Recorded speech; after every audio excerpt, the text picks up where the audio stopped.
Hello, this is Jeff Gaudiosi, and this is another new music showcase on misplacedstraws.com. And my guest today has a new band that's really an old band, but still one of my favorite bands.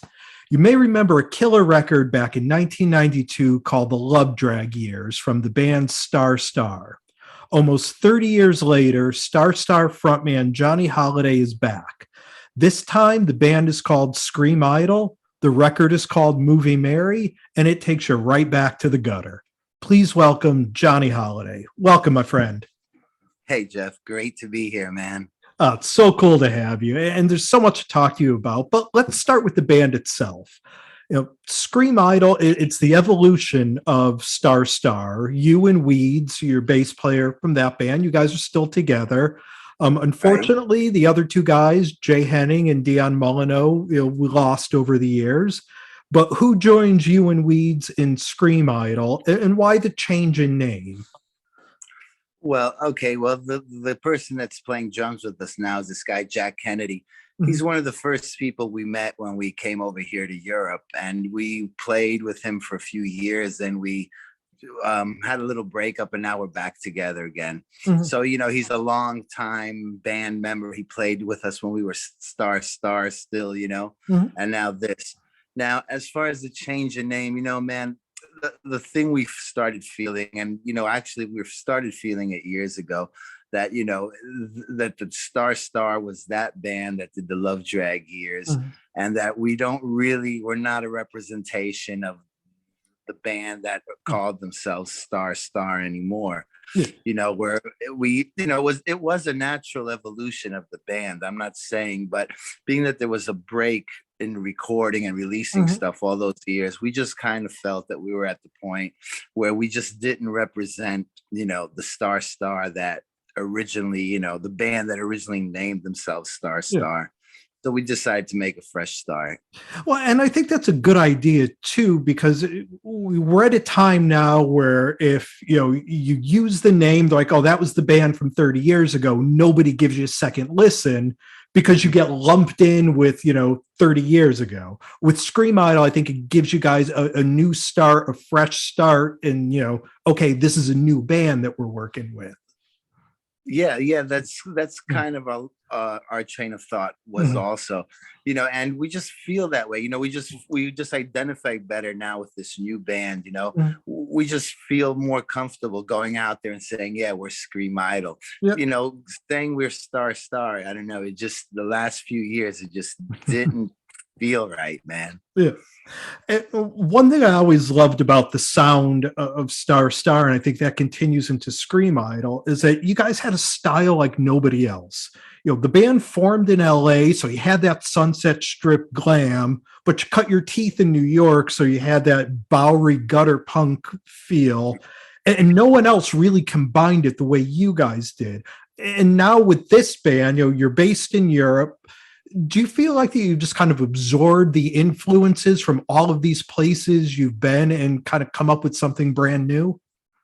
Well, it's certainly unavoidable to be influenced by things you're exposed Mhm. to over time. It's growing up, and the thing that we've tried to do whenever we're writing songs or creating or whatever you want to call it is we try to not have anything in mind. Like, we don't say, well, let's write this kind of a song, or Mhm. have, we don't really, I don't like to have any kind of direction when I'm writing. I just kind of like to accept what comes out, and that's where you can really be more true to things that influenced you without really copying them. I think Mhm. when you don't have a set goal of what you're trying to do, you just kind of let the process lead you there. Jamming with Weeds, like me and Weeds, we can jam for like 12 hours in the house, man, just sitting on the Yeah. couch and just let it, and wherever the whole jam session leads, is what we'll accept at the Mhm. end.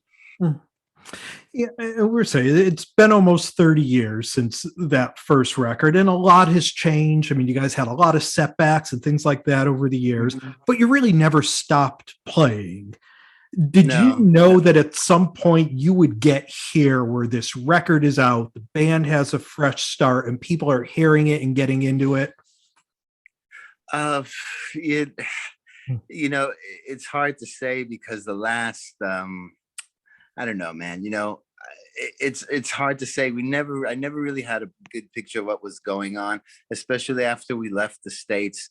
There was a lot of turmoil, when Jay and Dion, Mhm. died, and then we realized we were alone. We just never really imagined where it was going to lead. We Mhm. really didn't. We just kind of figured, okay, what do we need to do? We need to get a drummer. Okay, now what do we need to do? We need to record some songs. We need to start getting, something happening on the scene. So, being that it's a gradual process, I don't know, you never realize where you've really come until you look back to where you were, Mhm. and I don't know. We just never imagined what could be. We just kind of went with what was going on at the time. Mhm. Which is kind of a bad thing too. Maybe that's one of the reasons we took so long recording this album and stuff. Like we just got caught up in this thing of like partying and doing these parties and shows, and we were getting a lot of big shows and we were playing constantly. And we just got caught up in this thing of, well, let's record another song, or let's change this song, let's redo this. And it just went on and on, man.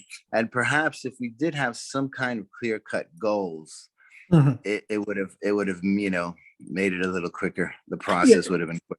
yeah, it's hard to keep that focus because you're playing, you're active, It is. but you're Yeah, not focusing on the recording end of it. Yeah. exactly. And you think that you're doing okay because you're playing, you're seeing that Mhm. something's happening. And we were recording and writing, and we thought we were progressing, but the thing is, it just kept going on and on, man. Yeah.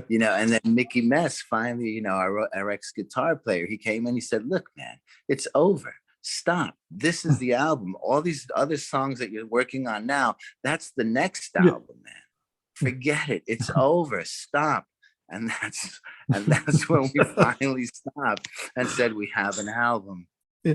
Well, and let's talk about that record. Movie Mary is the record, and what's sort of the lineage of the songs? Are these songs that you've written over the past however many years that you've finally put together, or are they things that you did recently? What's kind of the history of them?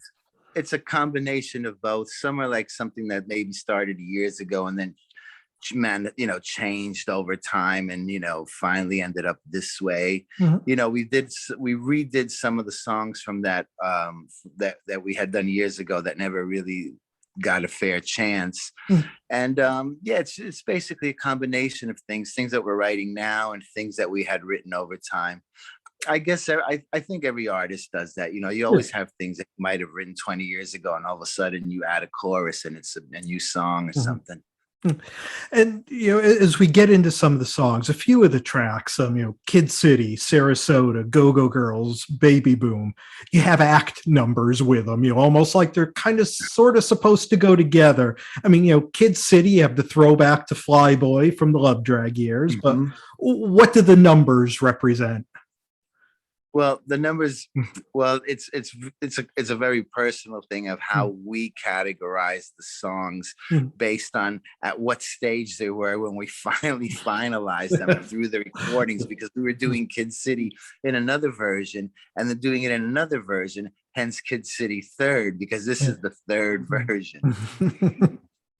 So it's a personal thing, and it also had to do with some of the licensing thing that we had to have a different title than Yeah. the way we recorded them in the past. Mhm. So there was a thing with that too. And the last two tracks on the record, Thousand Years Deep and Movie Mary, I mean, they have the same feel as the rest, but they really take off and give you guys a bigger sound, kind of a cinematic quality. And, it's funny, I listened to them and it almost seems to be a little bit like if Jim Steinman or Paul O'Neill wrote a 3-minute song, that would be it. I mean, were those songs, is it sort of a direction that the band is going, or is it something that you guys had floating around for a while with those two? That's pretty much those are the latest things that we've written. That's pretty much of what is most likely to come out in the next few months, a year, or the Nice. next Yeah. year, with the new stuff that we're doing now. It's very it's closer to that stuff than to the more hard rock and stuff. Mhm. Yeah, I don't want to disappoint guitar heavy, guitar people, but I mean, there will always be guitars. Yeah, I mean, there's no shortage of guitars in those two songs. It's just a much Yeah, fuller sound. Yeah. I could never look at my mom in the face if I didn't have enough guitars on the album, man.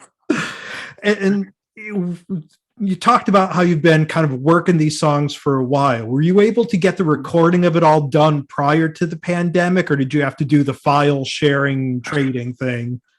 Oh, well, we did the file sharing Mm. thing to, to finally get the mix, but we had recorded, man, we recorded these songs like at least 6 or 7 times over the years. Mm. It was that cycle of redoing them. Oh, I can do this better. I know now how to really Mhm. do it, and it's just a never ending thing. It was a bad thing that, we got into this really bad cycle of just not finalizing anything we were doing. And that's been our problem the last few years, man. Mhm. I'm glad it's in our past. We're slowly kind of creeping back to something that resembles normal when it comes to bands playing live. Mhm. At least here in the US, we're seeing some of the small to mid-sized venues, regularly hosting shows.